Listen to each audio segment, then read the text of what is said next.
Hi, this is Jim from Safety Wars. Before we start the program, I want to make sure everyone understands that we often talk about OSHA and EPA citations, along with some other regulatory actions from other agencies, legal cases, and criminal activity. Everyone is innocent until proven guilty in a court of law. Proposed fines are exactly that, and they are often litigated, reduced, or vacated. We use available public records, news accounts, and press releases. We cannot warranty or guarantee the details of any of the stories we share, since we are not directly involved with these stories, at least not most of the time. Enjoy the show.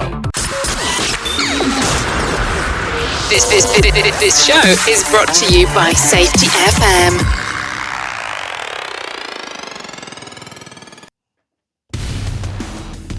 Good evening, good morning, wherever you are in the world. This is Safety Wars for Monday, March 20th, 2023. We had a special program today. This week, my schedule is not being dictated by me, being dictated by circumstances. So we're going to have some pre-recorded programs. We're not going to be releasing them live on Safety FM. We're just going to do it on the podcast. So today, I bring you a special guest. Last month, I had the privilege, I guess we could call it a privilege, of interviewing Christopher Walter Monkton, 3rd Viscount Monkton of Frenchley, from England. He is a British lord, documented, credentialed, everything else that goes along with it. And he's going to be talking about his views on climate change. We went to the 15th International Conference on Climate Change, sponsored by the Heartland Institute, and I interviewed a number of people there. And he was more or less the de facto head of the climate change movement from his point of view. So there's a lot of stuff going on today, especially with climate change. Today, I was holding back on these interviews until we had an appropriate time to go and discuss them, to talk about them, to release them, and whatever you want. So I wanted to release these when other climate change reports are being released. So, for example, the IPCC is like the big one, Intergovernmental Panel on Climate Change. They issue a lot of reports over the years. They're more or less a meta report, meaning that they get data from all over the place and they try to compile it into a report. As part of my graduate school studies way back in the day, I had to read one of their reports in its entirety. It was roughly about 3,000 pages. I had to buy the book because those are in the days when they didn't put these things up on the internet for free. So it was a large expense for a graduate student, obviously. So what happened today as far as climate change is concerned? This is from CNBC. World's top climate scientists issue survival guide for humanity, call for a major course correction. The latest report from the UN's Intergovernmental Panel on Climate Change, this IPCC, provides world leaders with a gold standard summation of modern climate science. I'm going to point out to this. The article doesn't say this from Sam Meredith from CNBC, but it's their view on climate science. There is another view. And it's the first comprehensive report from the UN Climate Panel since the 2015 Paris Agreement.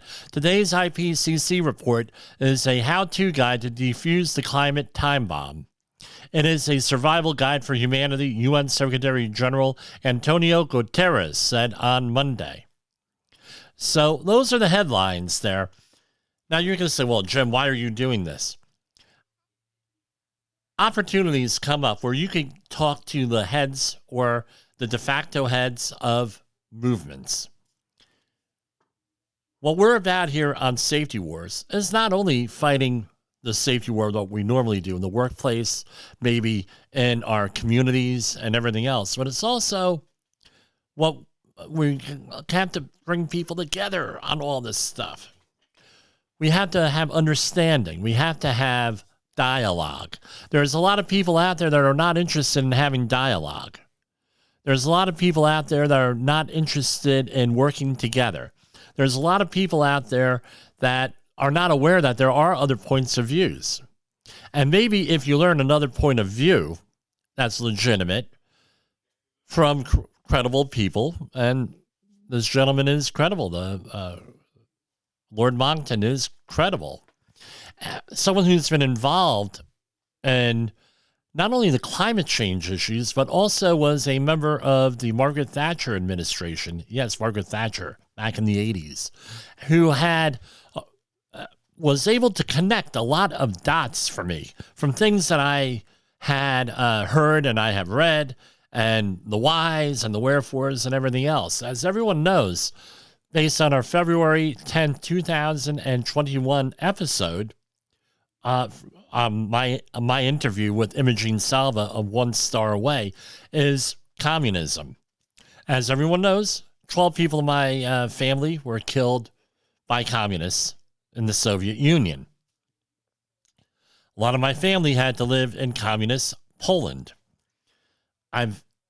The horror stories from my family and other people's families and living under these regimes is, I wish I could say it's atypical, but they've had typical experiences here. And he goes into that in our interview. I was debating, do I do this a two-part interview, one-part interview? I'm just did one-part interview with very little editing here. I mean, like, very little editing. You're getting the raw stuff. You're getting an organic conversation here. You're getting the view from the other point of view. People say, well, maybe you should give it equal time. Well, I'm going to borrow a phrase from another radio talk show. This is equal time. Remember, we're all about working together, being peaceful, being unified, coming to understanding.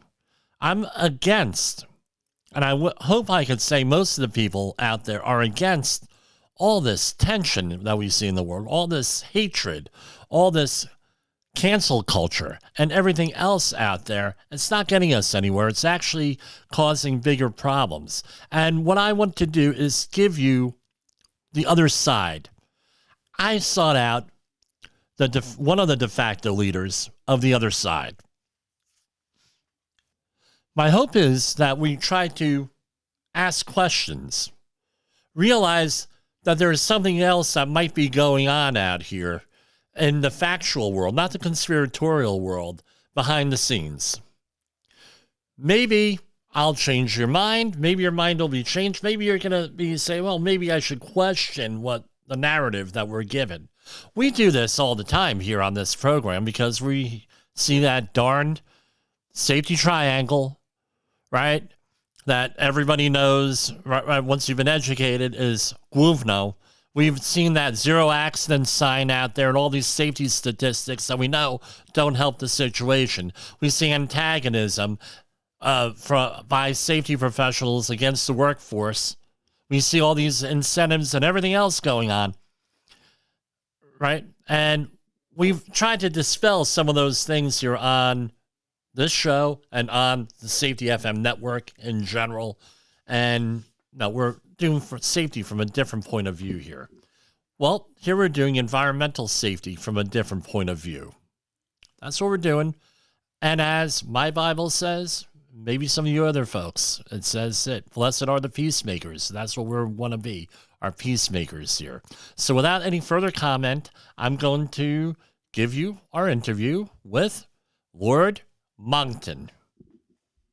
Good morning or evening, whatever time you're listening to this. I have a very special guest here on the podcast, Safety Wars.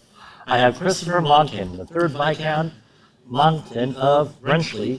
He is also known as Lord Monkton. Is that correct, sir?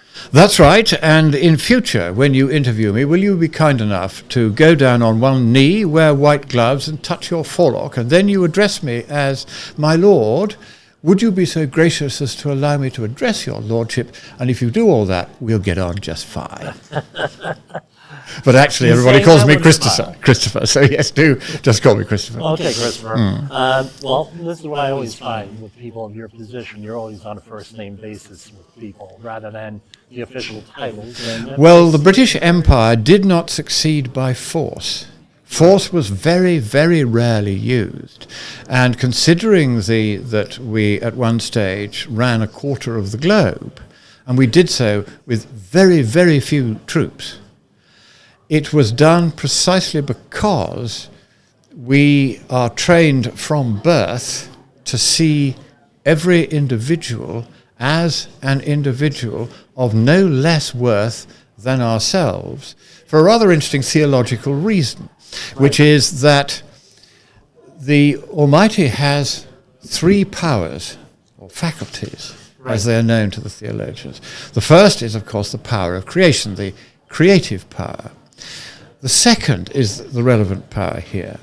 It's the conservative power, which as a member of the Conservative Party in Britain I've always rather enjoyed, and that in that sense we think that God is on our side. And the conservative power is the power by which, through a continuous and active exercise of his will, he keeps us in being, each of us, from moment to moment, for as long as he chooses to do so. And therefore, when I look at you, I look at somebody who, no less than me, is kept in being by the continuous will of no less than the creator of the entire show.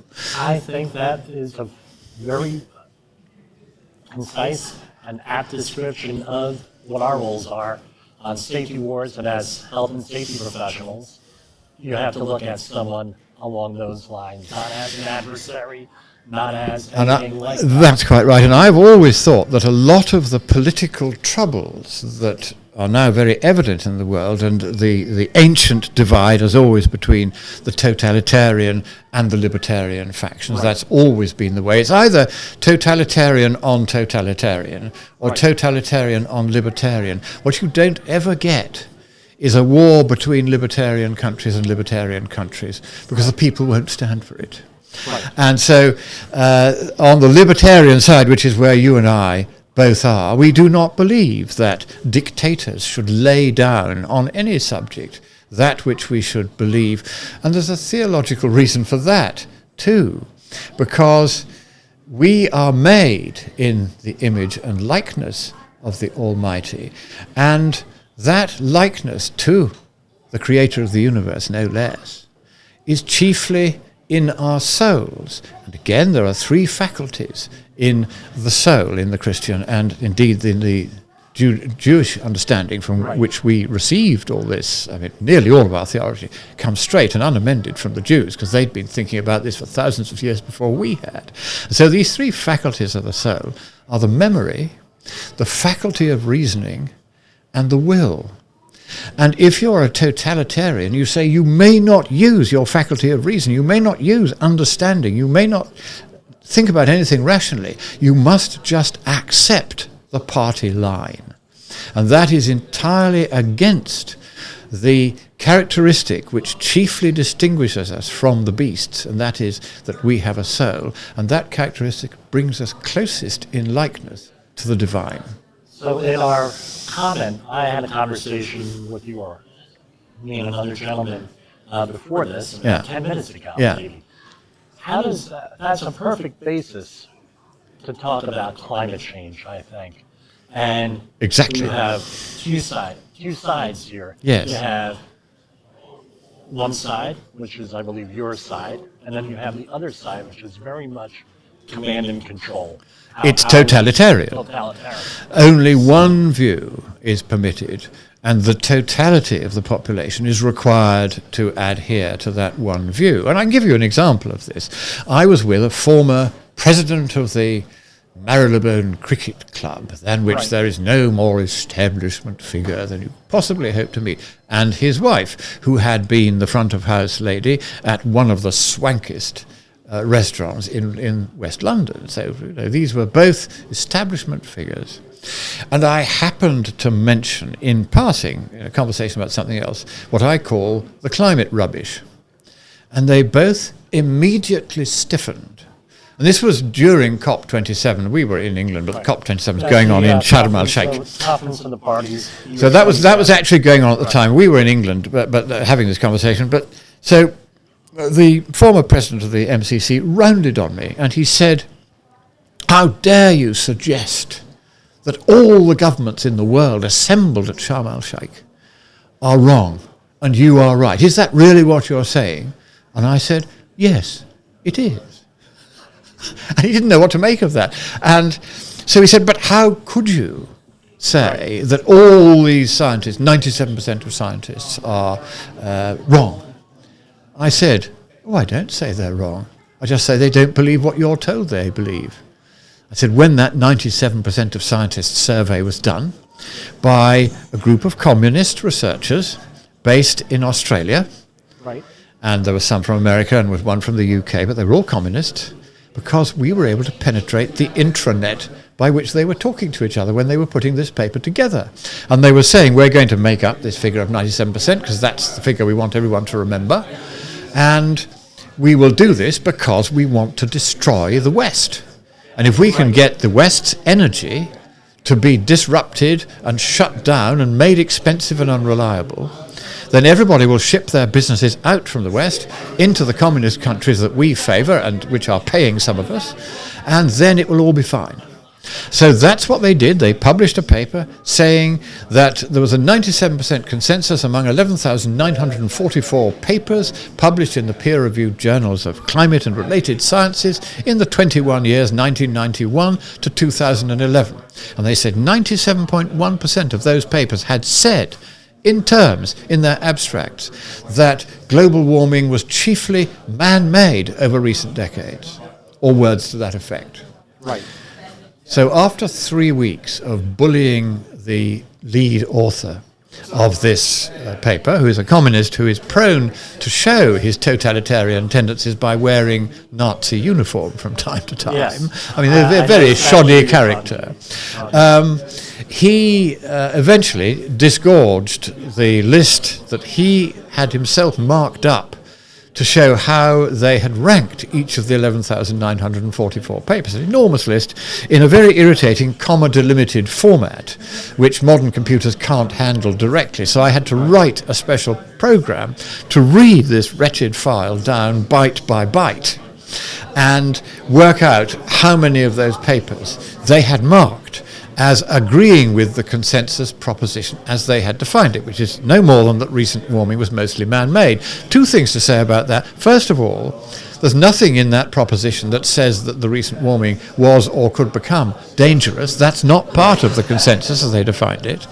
Secondly, when I counted it, I thought I must have misprogrammed the computer, because it said that out of those 11,944 papers, the authors of the paper claiming 97% consensus had marked only 65 papers, which is a 0.5% consensus. We then read those 65 papers, and of those, only 41, 0.3% of the 11,944, had actually said in their abstracts that recent global warming was mostly man-made, or words to that effect. So this was simply a lie, and there's no other word for it. And so I did the math, and then was contacted by a very eminent professor who would later go on to be, under Donald Trump, the head of the US Global Climate Change Research Program. And he said, I would like you to join me as the author of a paper on this consensus stuff, because I had actually done, I'd got the list and done the counting, which the other authors hadn't done. So I supplied that and helped them with the writing of the paper as well. It sailed through peer review at the Journal of Science and Education and was duly published only a few months after the original bogus paper inventing this 97% consensus figure. And most of you listening will have heard of the 97% consensus paper, because Mr. Obama, for one, said, there you are, this proves that global warming is real, man-made and dangerous. Of course, there was nothing about it being dangerous in the paper at all. But Mr. Obama just thought, well, I'll add that on and we'll keep the Communist Party line going. But you won't have heard of the paper that came out a couple of months later saying, actually, the whole thing is made up, and here is the proof. Why do you think that is? There are a lot of views on this, but they're only promoting one view. The reason for this, I mean media and mainstream. the reason for this is a technique invented by Goebbels in the Nazi era before they actually took over the country. Right. And they wanted to silence all opposition. So the way they did it, because they weren't in power, so they couldn't round them up and shoot them or lock them up as they did when they were in power.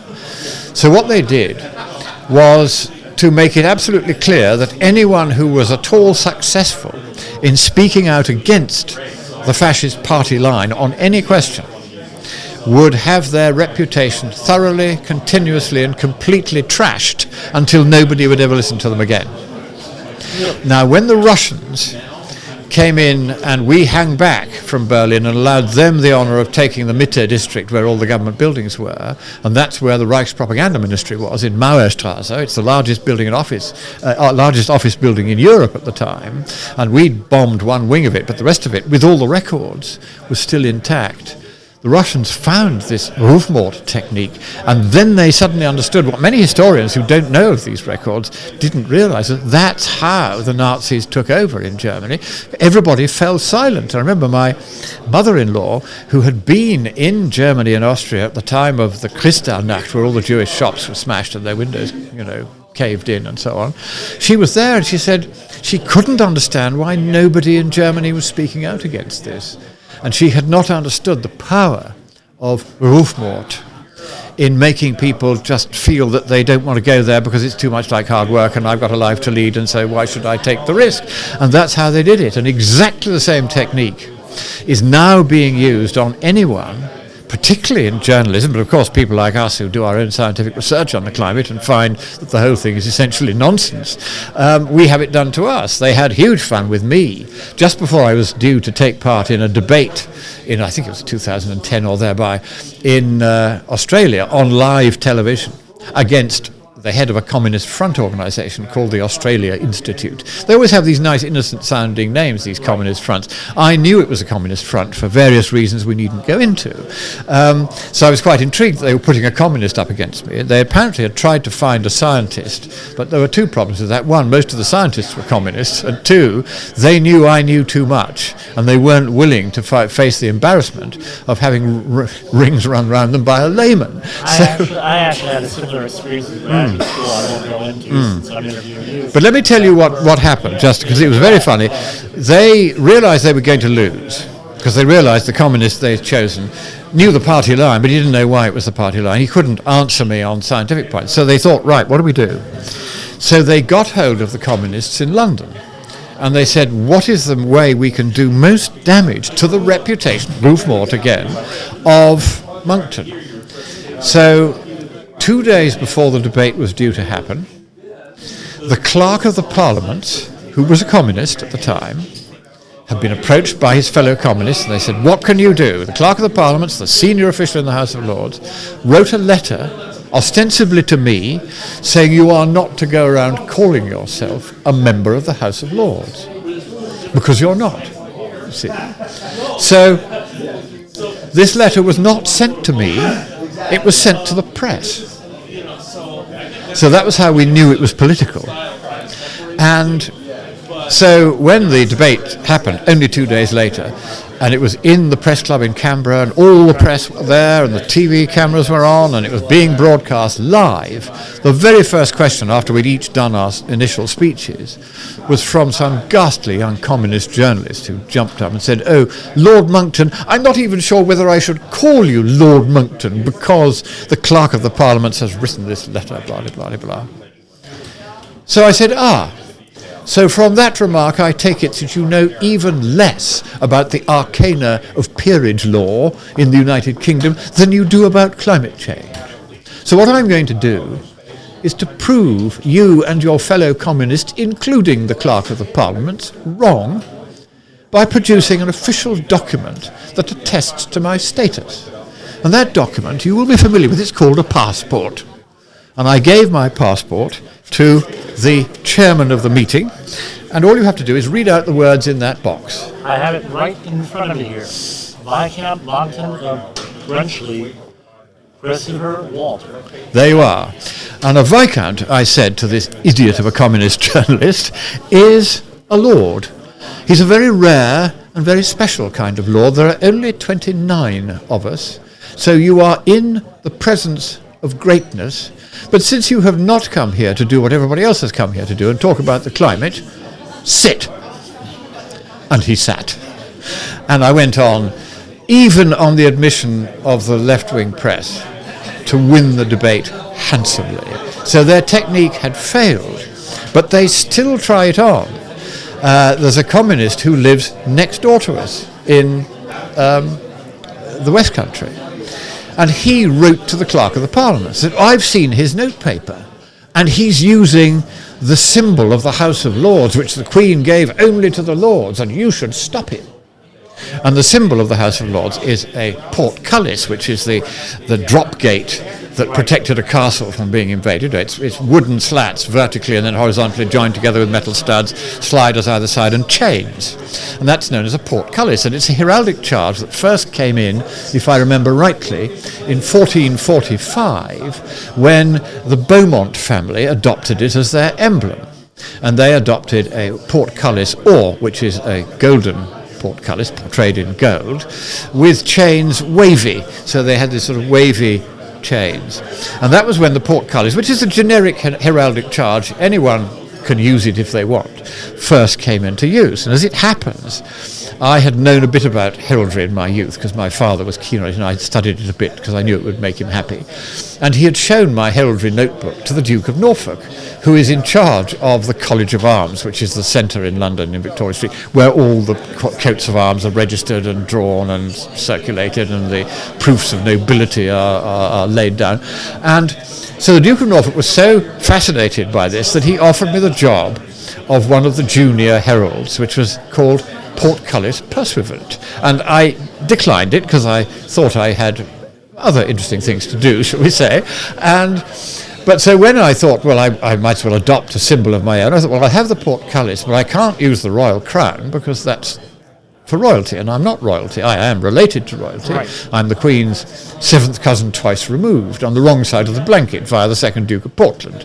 But I could use the Viscount's coronet, because I'm one of 29 people in the world entitled to that device.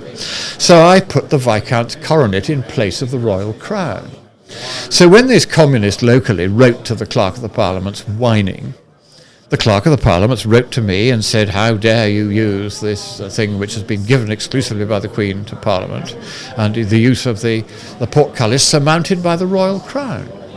So I wrote to him and said, why don't you consult Garter, King of Arms, who's the head of the College of Arms, in charge of all the heraldry in this country, instead of shooting your own ignorant mouth out about it, because you don't know what the heck you're talking about. I said, that's a Viscount's coronet. Nobody else uses a Viscount's coronet surmounting a portcullis. I am therefore free, should I wish to do so, to use that emblem. As the press found out when they, several years ago, when this first happened in Australia, they consulted the College of Arms and they looked it up and they said, well, nobody else is using this. It's clearly not the royal crown. It is clearly a Viscount's coronet, and therefore he is fully entitled to use it. So I said, there you are then. And by the way, since you're still trying to pretend I'm not a member of the House of Lords, here is an 11-page legal opinion that was offered to me and supplied free by a solicitor and a barrister in the group of lawyers in London specialising in peerage law.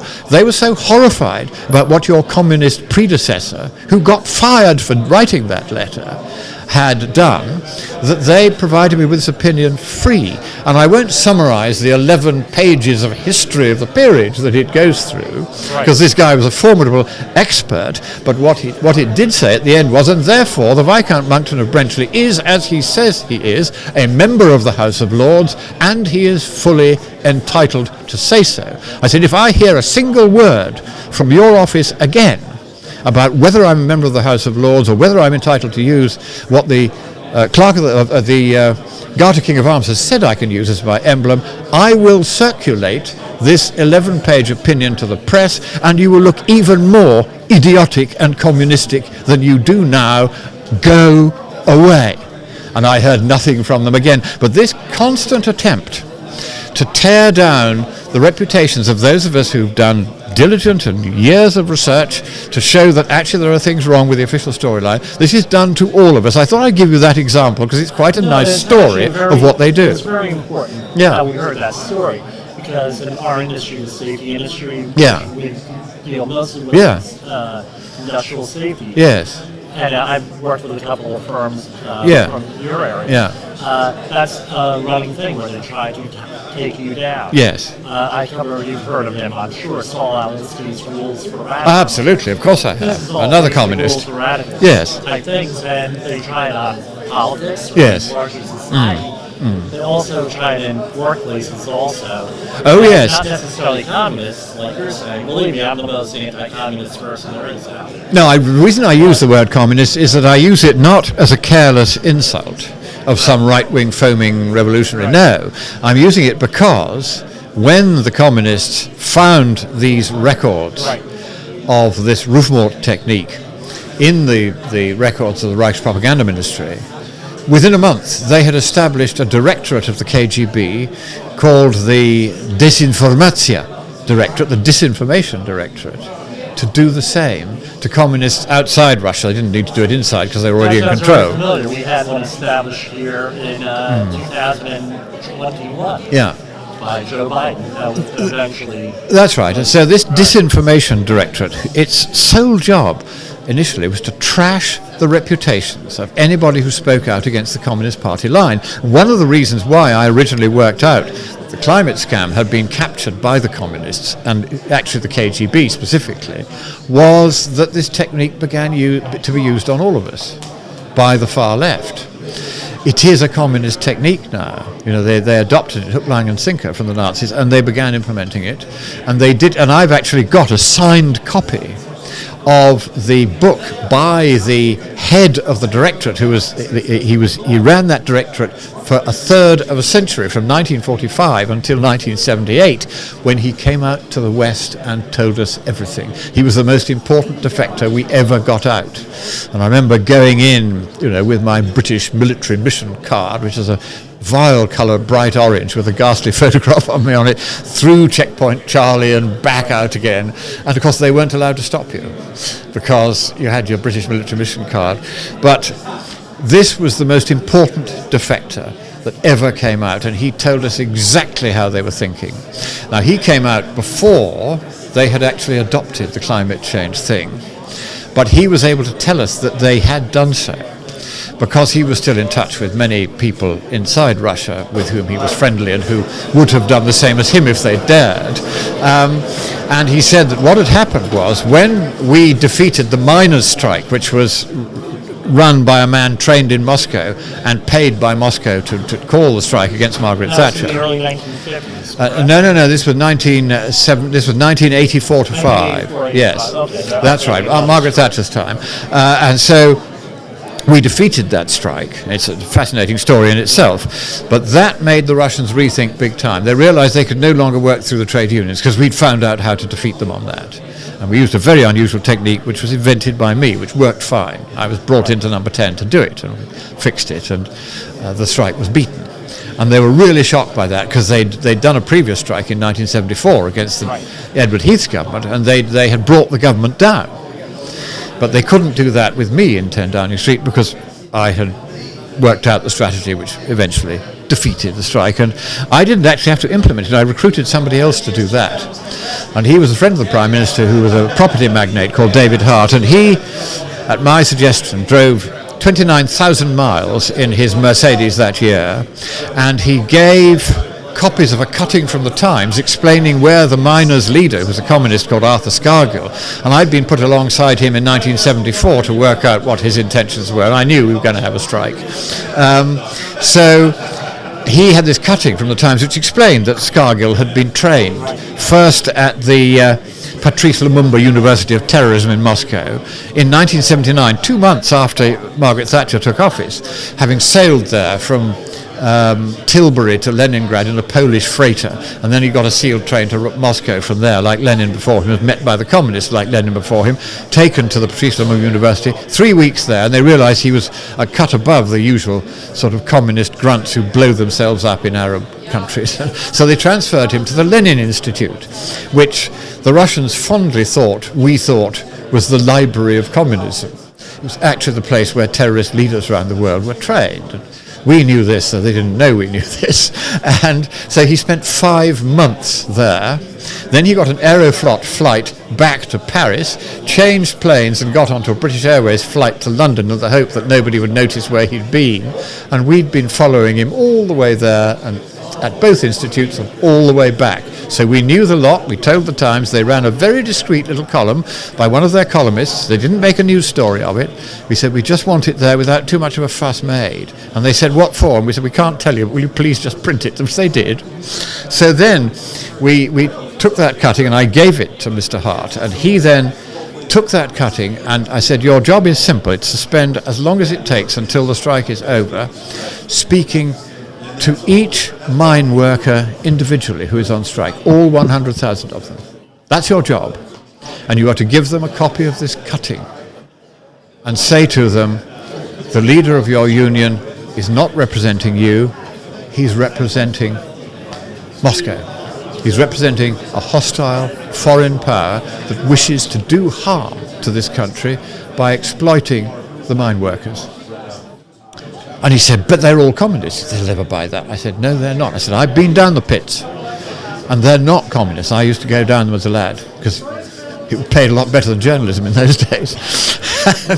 and so I went down to have a look, you see, and I got to know some of the miners, and it's just fascinating. I mean, it's squalid conditions in the mines. So it's not the fault of the mining board or anything. It's just deep mines for coal are very dirty, nasty places. So my respect for the mine workers kind of shot up when I actually went into a mine and had a look, and I thought, crikey, doesn't matter how much they're offering to pay me, I'm not going to do this as a living, you see.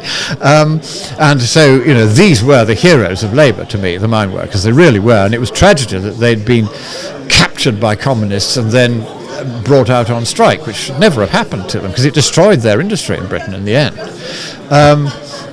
So we managed to make sure that all the miners knew that this strike was organised and paid for by Moscow. And as a result, David Hart was able to report to the Prime Minister. He reported directly to her, not to me, just straight to her. So I didn't even know what he was up to a lot of the time. I just let him get on with it. And in the end, he identified the Leicestershire and Nottinghamshire miners as the ones who were going to break the strike. And he then paid millions of his own money to run an advertising campaign in all the major media saying, come on, Arthur, to Mr. Scargill, give us a ballot. Let's have a vote on whether we carry on with this strike. And Scargill eventually had to give in and give them a ballot, and they voted him down. And that's how we won that. And the Russians then had a big rethink, because they couldn't use the unions anymore as their way of destroying industry. So then they said, how do we target the energy industries of the West? Because they realized that energy was the thing. That's why they'd done miners' strikes. Right. Because if you can make energy unreliable and expensive, you destroy the entire basis for a Western economy. And all the big businesses, the steel works, the aluminium works, they all move out and they go to Russia, to China, to India, to Pakistan, all of them led by communists. And they are profiting every time we shut down yet another industry that can no longer afford its electricity bill because of the cost of all these stupid windmills and solar panels. I always wondered about that whole story. So that's where it came from. That's where it came from. On that. Yeah, because they then changed their tack, and having realized they couldn't do it through the unions, they then, literally in 1985, they had a meeting at the end of the miners' strike in Moscow, and they said, right, we're going to have to capture the environmental movement and do it that way, and then object to every new power station and eventually try and get the existing ones closed down. And so within months of the end of the strike, they had changed their focus and they'd moved into capturing the environmental movement. And I was telling this story to Patrick Moore, who was one of the founders of Greenpeace, who gave the opening keynote speech today, and a wonderful speech it was. And he's an old friend of mine, and he is not a communist, and he never was. He was a hippie, But weren't we all when we were lads? You probably weren't, but I was. And he was a used to hippie. have hair down here. And well, there you are. So you were a hippie too, and free love and power and flowers and what was it called? Anyway, all the phrases, the whole thing. Glastonbury and all that. So he was a hippie, but he was none of them were communists. They actually cared about the whales and the fish and the trees and things, which we all care about, if we're honest. That's coming back into focus. We're on from New York, New Jersey. There you are. So this is what they were. They were genuine environmentalists. So I told him this story, and he said, and when was it they made this decision? I said, early in 1985, as soon as the miners' strike failed. They had a meeting at the KGB headquarters, Lubyanka, and they said, right, we're going to have to go after the environmental movement. He said, do you know when I had to leave Greenpeace? I said, no. Late, he said, in 1985, because the communists moved in. I said, yep, it all joins up, you see. Unbelievable story. And how do I know this? Because, of course, Pacheco had come out to the West. So when I gave a speech at a Heartland conference some years ago now, in which I mentioned Pacheco and his role in telling us how the KGB operated this disinformation directorate and how they had captured the climate issue when it arose. They didn't invent the climate issue, let's be clear. It was scientists, it was a communist scientist who first brought it to sort of political attention. It was a guy called James Hansen at NASA. It was very, very far on the left and has been arrested dozens of times for protesting about the climate. And, it's not for me to say whether he is handsomely paid by the communists for doing so, but he's certainly very willing to do so, shall we say. And he wrote a paper in 1984 which set this whole climate change nonsense running because he had borrowed some mathematics from a branch of physics which was outside climatology, of which he had no knowledge. And he fatally misunderstood it. And everybody, including me in my first ever peer-reviewed paper on the climate, copied this error. Because we thought, NASA, he's somebody who ought to know, in charge of the Goddard Institute of Space Studies, he ought to know a thing or two. But he didn't. Because he borrowed it from somebody else's end of science without understanding. You know what he'd done? He'd forgotten the sun was shining. In his calculations, he'd left out the fact that the sun is the dominant influence on the climate.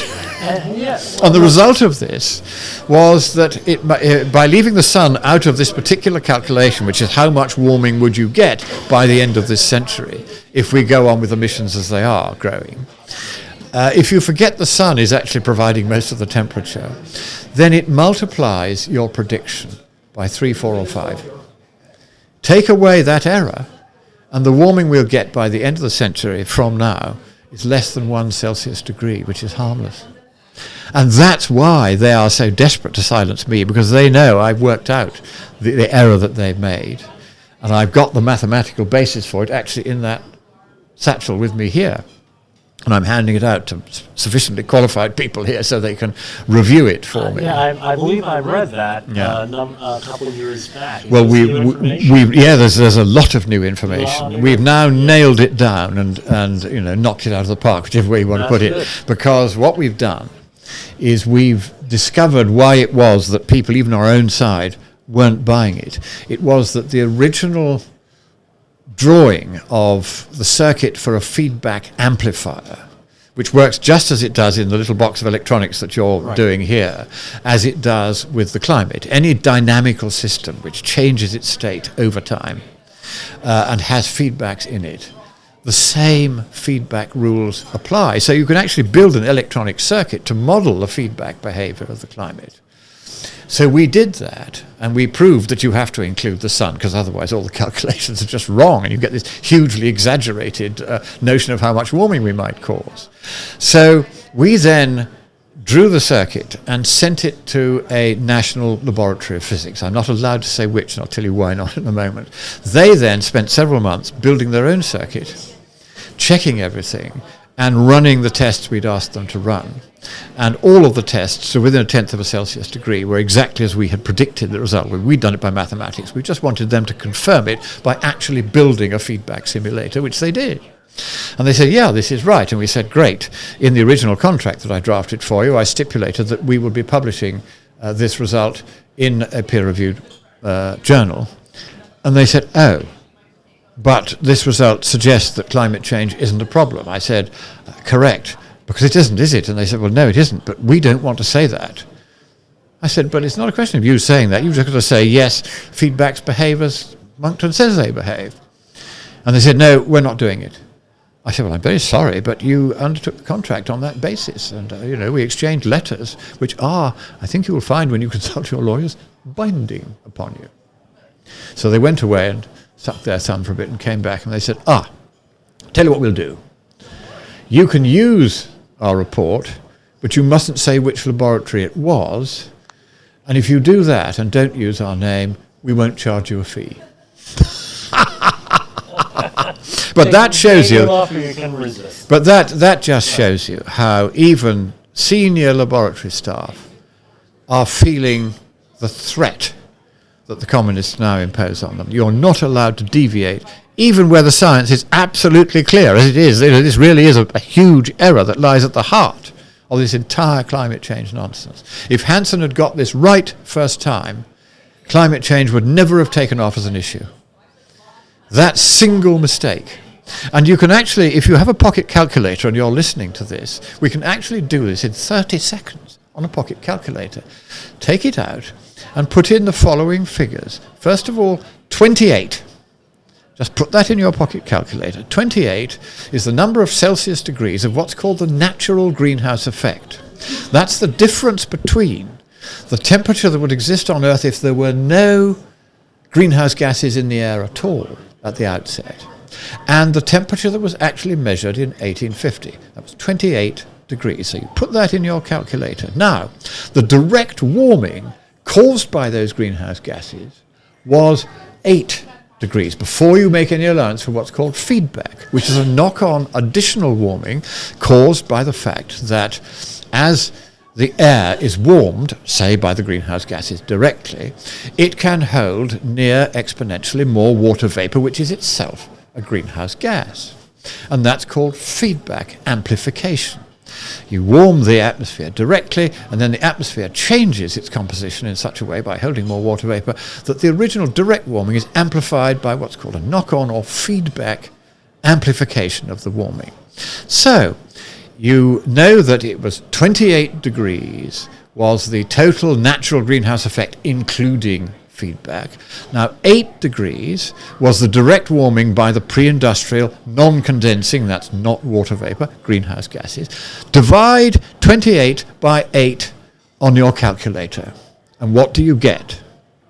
Well, you get 3.5 as your figure, a multiple of 3.5. And that means that if you have, let us say, 1 degree of direct warming from doubling the CO2 in the atmosphere, or from all the various influences of mankind from here to the end of the 21st century, they're about the same amount of what's called radiative forcing. 1 degree. Now you multiply that by 3.5, and you would then expect to see 3.5 Celsius of warming by the end of this century. That's how they do the sums. But they'd forgotten the sun was shining. So you've done it their way, 28 over 8.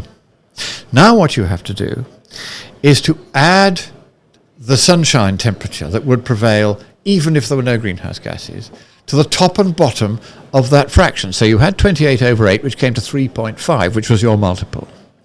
Now what you've got to do is to say 260, which is the sunshine temperature, plus 28, which is 288. That was the temperature that actually subsisted at the temperature equilibrium in 1850. There'd been no real change in global temperature for about 80 years after that. So it was an equilibrium, all right. So 288 at the top, because you've now added 260 to your 28. And at the bottom, it's just 260 plus 8. So now what you do is you divide 288 by 268.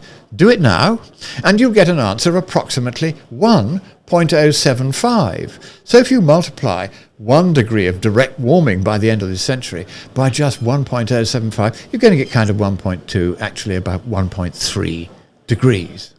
That's not 3 degrees. It's only 1.3, of which less than 1 degree is left because we've already gone through a fifth of the present century. So suddenly this apparently enormous problem disappears the moment you remember to take into account in your elementary calculations the fact that the sun, like it or not, is shining, except of course in Scotland. So, my question, where do we go from here? We continue to educate, that's obvious, which is what you're doing with these events and all your other media and everything else that you're doing. What can we do as regular people, the regular Joe, as we say? Right. The first thing is, don't vote for any political party that buys into this climate rubbish, because you've now been given, admittedly a very simplified form, of the evidence that this whole thing was based on a catastrophic error. And those of you who are scientists and know how to check these things can get access via your university libraries to any scientific paper you want. I challenge you to find even a single one of the tens of thousands of scientific papers that has ever been written on the question of how much global warming we may cause. This is known in science as the climate sensitivity question. That mentions at all the fact that the feedback mechanisms that act upon the climate, chiefly the water vapor feedback, respond not only to the changes in the original temperature that are caused by natural and anthropogenic greenhouse gas direct forcing, but also to the sunshine or emission temperature, as it's called, of 260 Kelvin. You will not find, as far as we can discover anyway, a single paper that expresses very clearly, if at all, the fact that that is the case. This is the serious scientific error arising chiefly by interdisciplinary compartmentalization. You have your control theorists in their own little box, and you have the climate scientists in their own little box, and never the twain shall meet. And then somebody tries to borrow something from control theory, but he's a climatologist. Climatologists, on the whole, are not terribly good mathematicians. There are one or two who are, but most of them are hopeless. And he didn't know what the heck he was doing.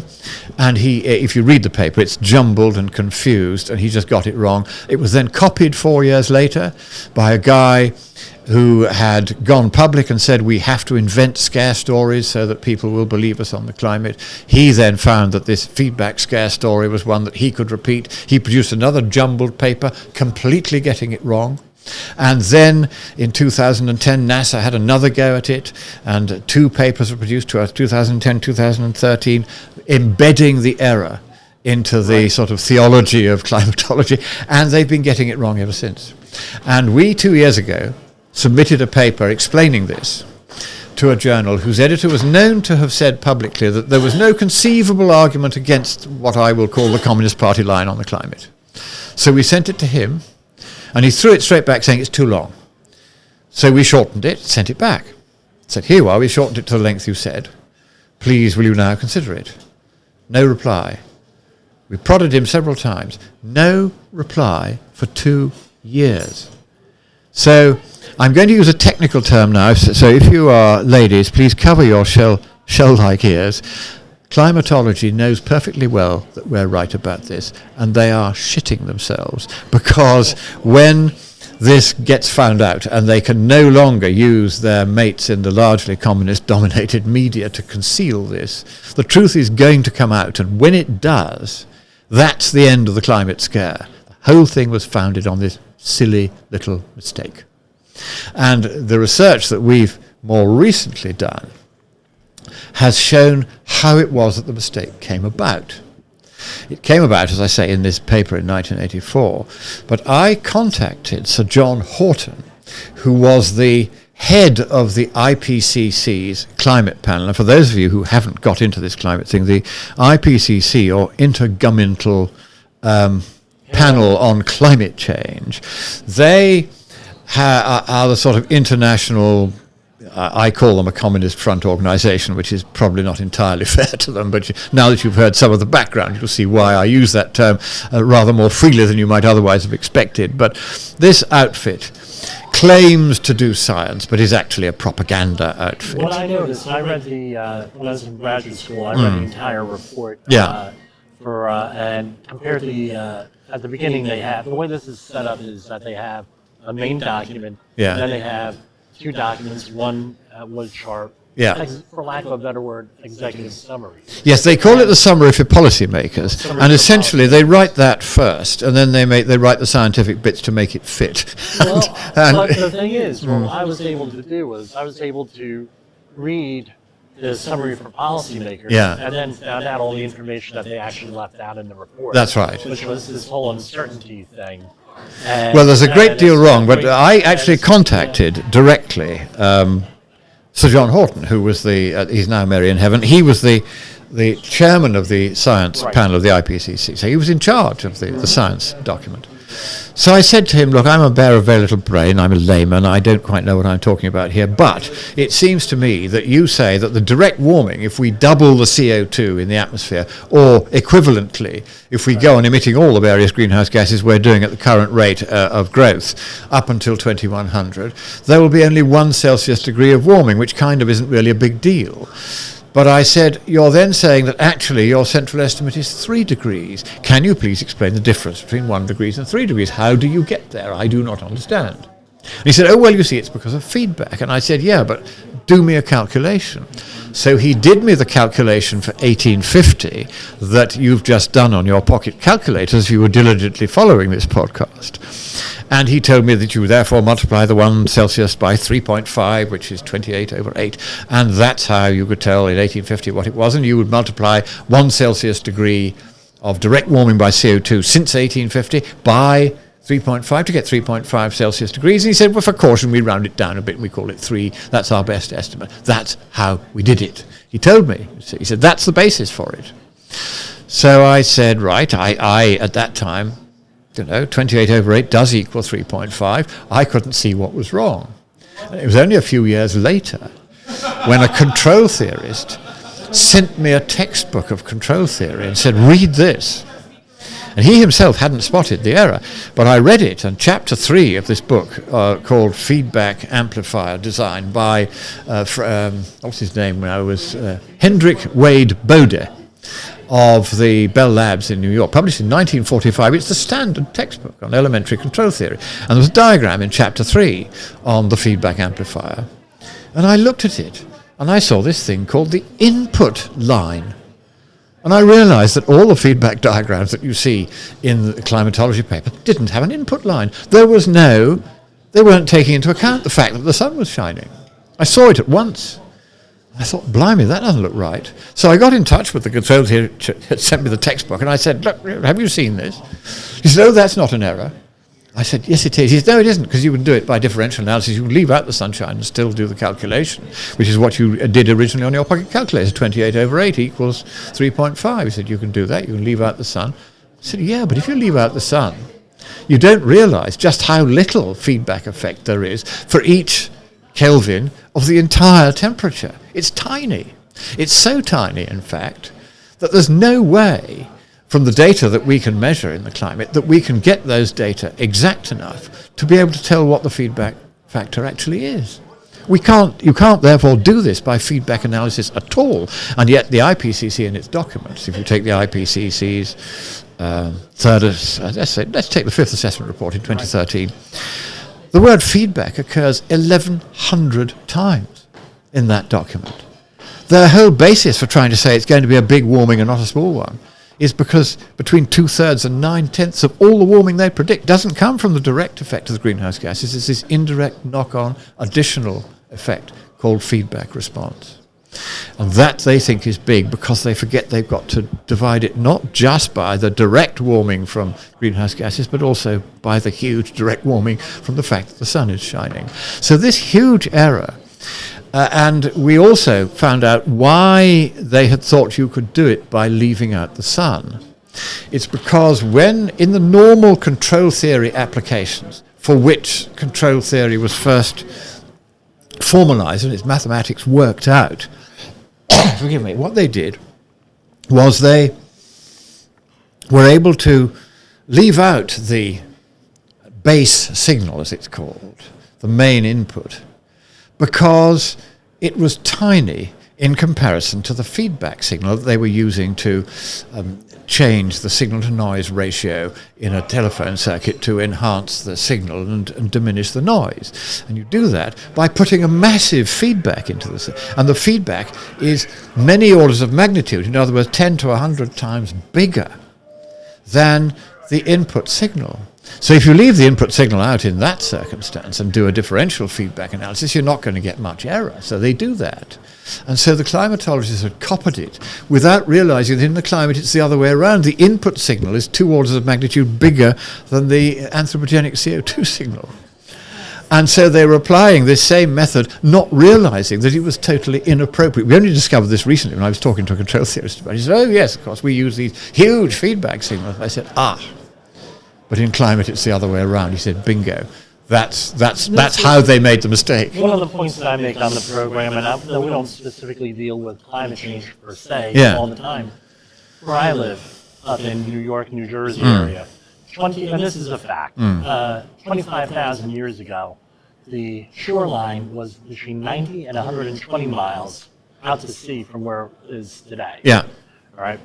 And as a scientific fact, the glaciers ended right where I grew up. Yes. In Middlesex County, New Jersey. Which is quite a long way south of where the glacial line is now, right. you know. Up in northern Canada, sort of thing. So without the benefit, or however we want to call it, SUVs, carbon emissions, everything else going on out there. The sea levels rose, the glaciers receded. Yes. And this has happened multiple times because in South Jersey and out on Long Island, New York. I mean, you're too young to remember, but if you go back 11,000 years and you compare the sea level now with then, it rose over the last 11,000 years by 400 feet. Right.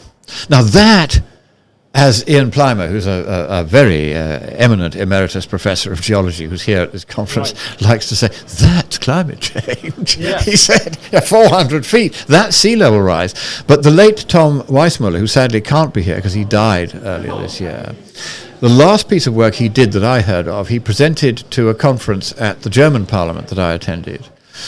And he had allowed for the fact that when these glaciers you talk of that came all the way down to New Jersey, as I think you call it, had receded, the land bounced up because they no longer had the weight of 2 miles of ice on top of it. Right. And so you got what is called isostatic recovery or rebound. Right. The land actually comes up and the sea level goes down in comparison with the land. And he had therefore corrected all their estimates of sea level rise for the actual rate of isostatic rebound, which you can measure by a combination of tide gauges and satellites and taking the difference between them. So it's quite complicated what he did. But he found that sea level is rising, but it's rising at a rate of 1.1 millimeters a year, which is kind of 1 centimeter per decade, which is 12 centimeters, which is, I think, under 3 inches, or I think it's actually under 4 inches, over the whole of a century. Now, and he'd done this very, very carefully, and that accords with the result of another very great scientist, now Mary in heaven, called Professor Niklas Mörner from Sweden, who had written more than 660 papers on sea level rise. He was the world's expert on it. And I once asked him, I said, what is the likely sea level rise from anthropogenic effects over the whole of the 21st century? And he said it's between 2 and 6 inches, exactly the bracket that Weissmuller independently arrived at. And so we know, therefore, that sea level is rising so little that if you were wearing spats, you wouldn't even get them wet on the top of your shoes. It wouldn't happen. So, that's the big scare is sea level, and it's basically not going to happen. And it's one of the many phenomena that are not going to happen because the amount of warming that they predicted is not happening. Because one of the things my team did, having realized they'd made this mistake, is to say, well, if you correct the mistake and you do the math the right way, and you assume that the feedback regime stays the same as it was in 1850, how much warming would you then predict? And it comes out at not at 3.5 Celsius, but 1.3 Celsius, of which less than a Celsius is left to go before you reach the end of this century. So that's not a big deal at all.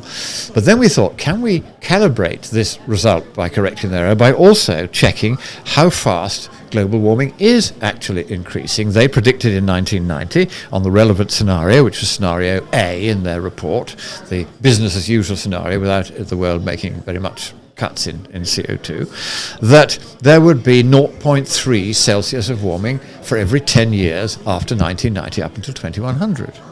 So we looked up how much warming there has been in the third of a century since 1990, and it works out at 0.13 Celsius per decade. Multiply that by 10, because that gives you the final warming from doubling CO2. It's broadly equivalent. 1.3 Celsius, exactly as we had calculated by correcting their error of feedback mathematics. So then we did it a third way by taking their data for the 5 variables that are input into a calculation called a Monte Carlo simulation, where you do 1 billion trials, allowing for the uncertainties that they publish in each of the 5 items of data that go into the equation. And it will tell you the range of possibilities of how much warming we might get. And it's between 0.9 and 2 Celsius, and the mid-range estimate, where the peak of the Gaussian distribution comes when you do this, 1.3 Celsius. So in this 4-page paper that we have written on this, which has now been with a learned journal for 2 months, and they haven't thrown it back yet, and they would normally throw it back in a week, this particular journal, all this information is to be found, all in 4 pages. It's all summarized and condensed and referenced so they can see exactly where we got all our data from, and it's their data we're using. We're not making up our own. We're saying, okay, you say there'll be this much warming, this is how much there's actually been. You're saying there will be, this value of radiative forcing. Okay, we'll use your interval. And then we'll just do the calculation. And we don't have to use feedback analysis to do that calculation, because the energy budget method, which we use to do this Monte Carlo distribution, is the method which was recommended by one of them as far back as 2002. And it has consistently produced far less warming than this bogus method they used by getting the feedbacks wrong. And so we can now show by all these different methods that 1.3 Celsius, less than 1 Celsius, therefore, by the end of this century, by which time the fossil fuels will have run out. There won't be enough of them. They'll be so expensive by then that hardly anyone will use them. We'll have had to find another way to generate electricity, or we're all going to be in huts again. And wind and solar isn't going to hack it. And the reason for this is that one of our team is a guy called Douglas Pollock. He's a Chilean engineer. And he got in touch with me a couple of months ago, and he said, I've discovered a very interesting thing. He said, the nameplate capacity of a typical windmill is the capacity in ideal weather for that windmill. That's known as the nameplate capacity. That's what they say. This is an X gigawatt windmill. Right. That's what they're talking about. So he said, in any given grid, the weather won't be ideal. And in the European grid, typically, you'll get 25% of nameplate capacity realistically generated in an average year. Maybe sometimes 35, sometimes 20, but average 25, thereabouts. So he said, that's the case. And he said, what I've discovered, he said, is that the capacity factor, the share of the theoretical maximum capacity that is actually deliverable because of the weather on that particular grid, is equal to the maximum penetration factor, which is what percentage of the total electricity generated by all sources on that grid can be contributed by wind and solar panels without wasting generation, wasting the capital cost of installing too much of it, and destabilizing the grid. And he said these two apparently unconnected numbers are identical. And I said, I better look at the equations, and he sent me 10 equations, and so I boiled them down to 3 equations, and yes, it was correct, and then I boiled them down to 1 equation, and it was correct, but people still weren't understanding it. So I then woke up one morning and redid it, and I said, equivalently to what you're saying, and much more easier for ordinary folk to understand, is that the excess generation that you'll get by trying to bolt extra windmills and solar panels onto a grid that the member doesn't need any of them because it has to maintain 100% thermal capacity in case the wind drops and the sun goes down, which, as any sailor will tell you, happens most evenings.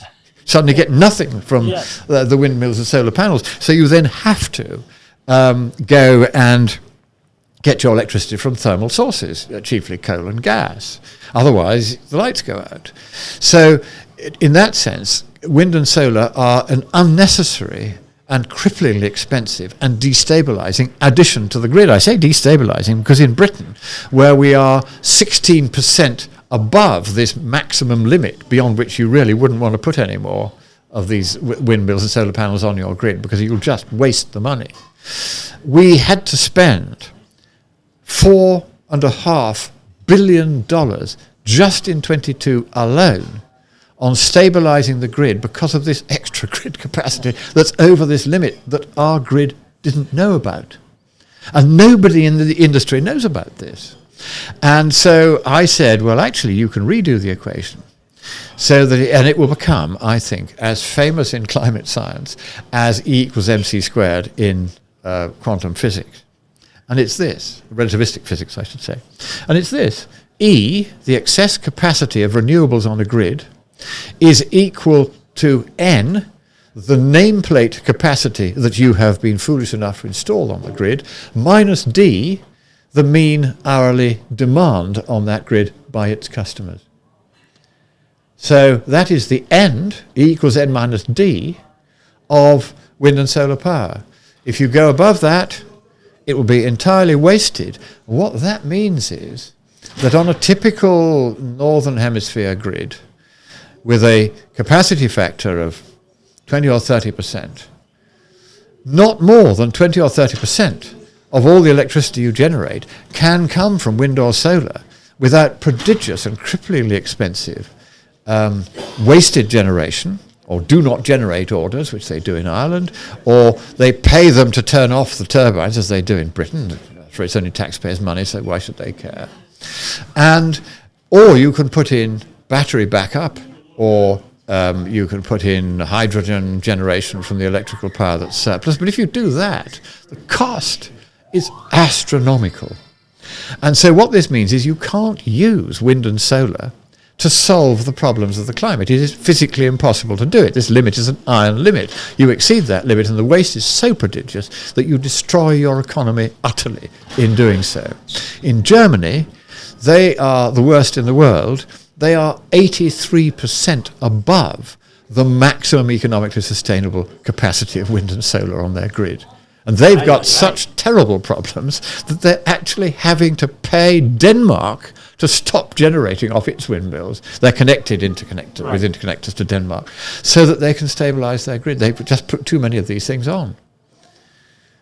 And of course, the more of them you put on, it doesn't alter the capacity factor, which is still only going to be 30%.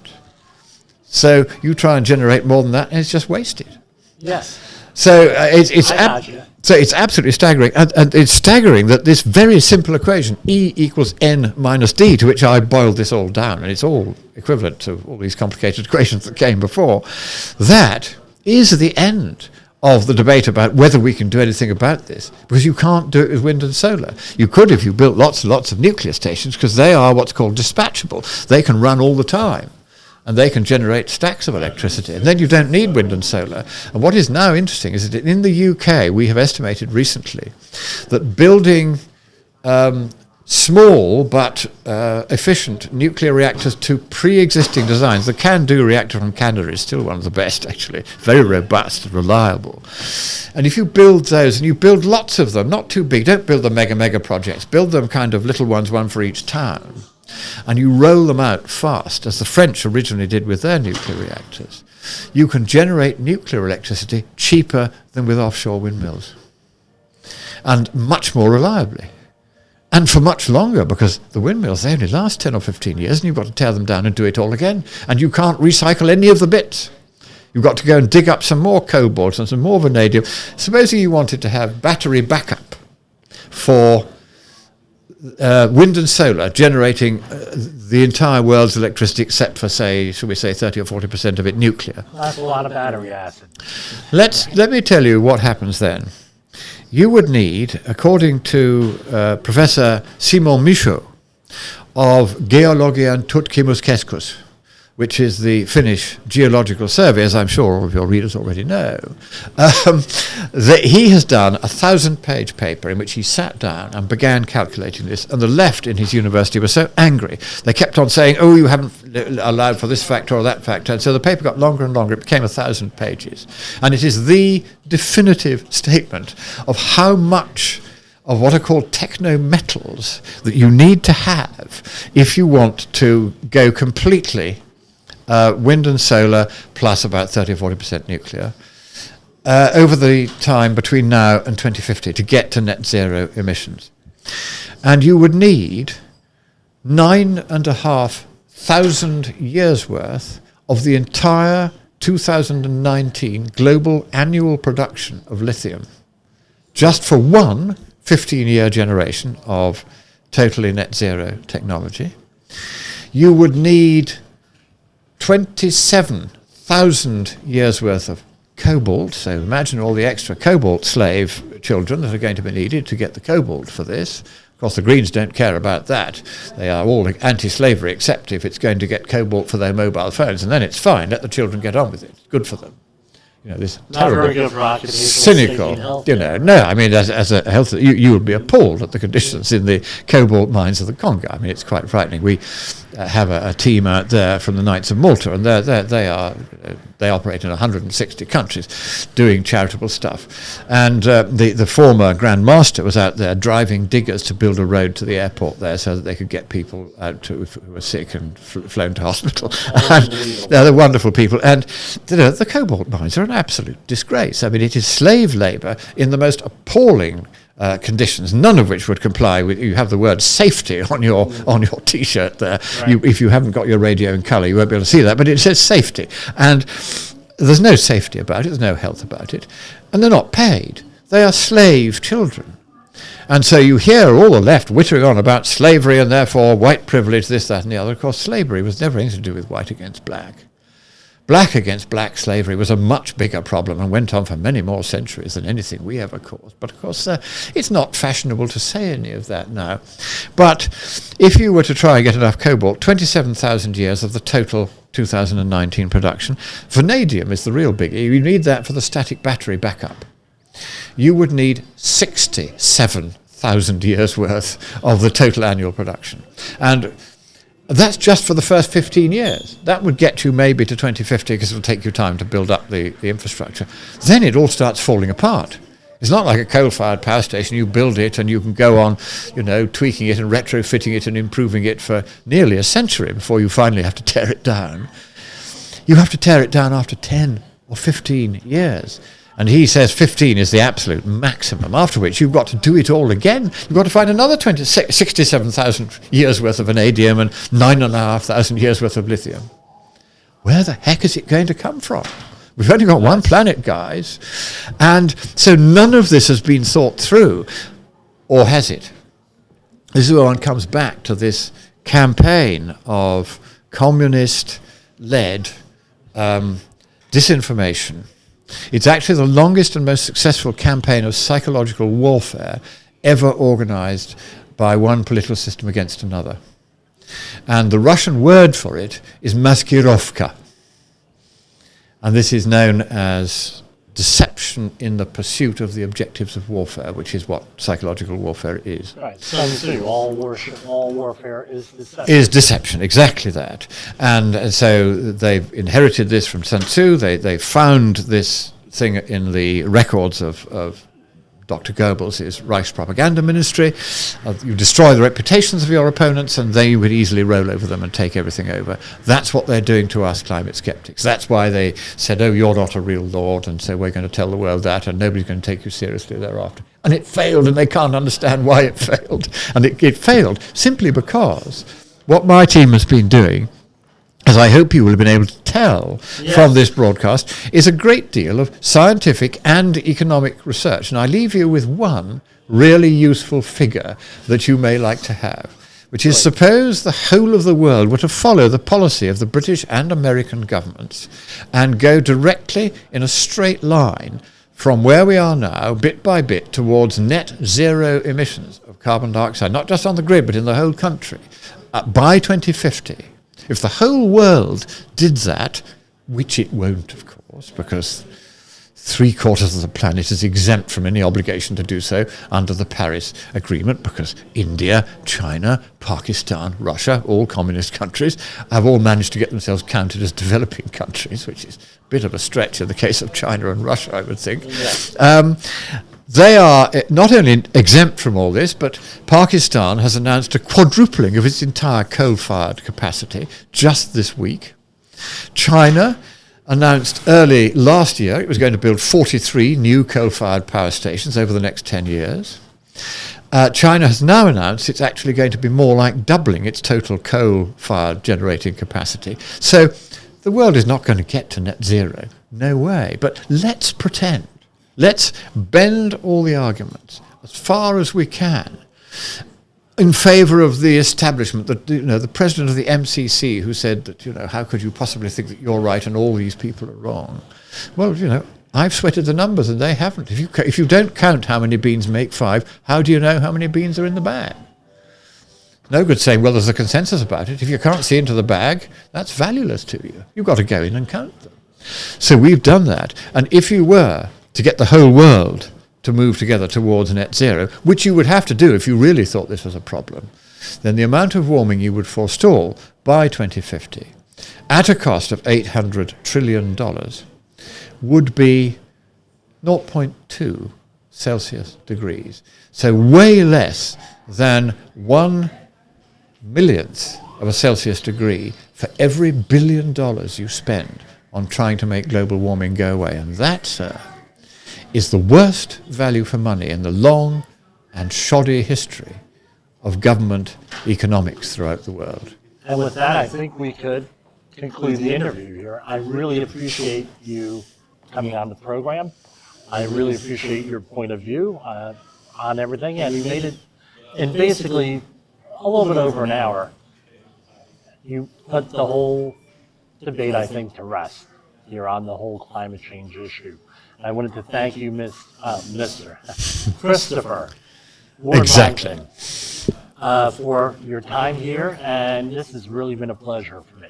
Well, it's been great fun, and I hope that those of you who've been kind enough to listen through this hour will have picked up a few pointers, so that when you start talking to your politicians, you ask them that question. I was in the House of Commons the other day, and I asked a question to an MP there. I said, okay, you're a true believer in the whole climate nonsense. Oh, yes, we've got to persuade Russia and China to follow our leadership. I said, good luck with that. I've briefed the leaderships in both countries. They know perfectly well this is all nonsense. So that won't get you very far. But I said, I'll ask you that question. How much global warming would be reduced if the whole world actually followed the British government's policy, as you are saying you want it to do? And his face immediately put on a mask of terror, because he realized he should have asked that question. He had no idea what the answer was. Yeah, but this information has been out there since I've been involved with this since about 1986 or 1987 when I was in high school. That information has been out there long before, with all due respect, long before you came up with the actual calculations and everything. And so they've known for 40 years that this is all, the costs and benefits are all completely out of whack. Actually, they haven't known, because we've needed to get 30 years of really reliable data on the basis of which you can do this definitively. Yes. And so when I did this calculation, which I did it by a very, very simple and I would say irrefutable method, there is no answer. What's interesting is that every penny of the trillions that have already been spent in Western countries only, shafting their own economies, kicking their workers in the teeth, kicking their poor people in the teeth, driving all their businesses, particularly the energy-intensive and strategically important ones like steel making for your tanks and your aircraft, overseas. Britain, we now can't make our own tanks and aircraft. We haven't got enough steel making capacity because we've driven it away because of electricity prices. If you do that, then you destroy your economy and you get nothing in return. And so far, all of that spending and all of that agony and the jobs destroyed and the industries destroyed and the imminent bankruptcy of Britain and several other Western countries is a direct result and a primary result of their climate change policies. So far, the trend in how much radiative forcing the anthropogenic emissions of all the greenhouse gases have caused, which is kept by NOAA as its AGGI, its annual greenhouse gas index, has continued upwards in an absolutely straight line, and it has not begun to tail off in any degree whatsoever. Everything we've spent so far has had zero effect. So ask your politicians, well, if we spend even more, why should we expect there to be anything other than more zero effect? And of course, you bankrupt the economy completely. Yeah. Thank you very much. Bless you. Sir. And we'll be broadcasting this in the very near future. The views and opinions expressed on this podcast are those of the host and its guest and do not necessarily reflect the official policy or position of the company. Examples of analysis discussed within this podcast are only examples. They should not be utilized in the real world as the only solution available, as they are based only on very limited and dated open source information. Assumptions made within this analysis are not reflective of the position of the company. No part of this podcast may be reproduced, stored in a retrieval system, or transmitted in any form or by any means, mechanical, electronic, recording, or otherwise, without prior written permission of the creator of the podcast, Jay Allen.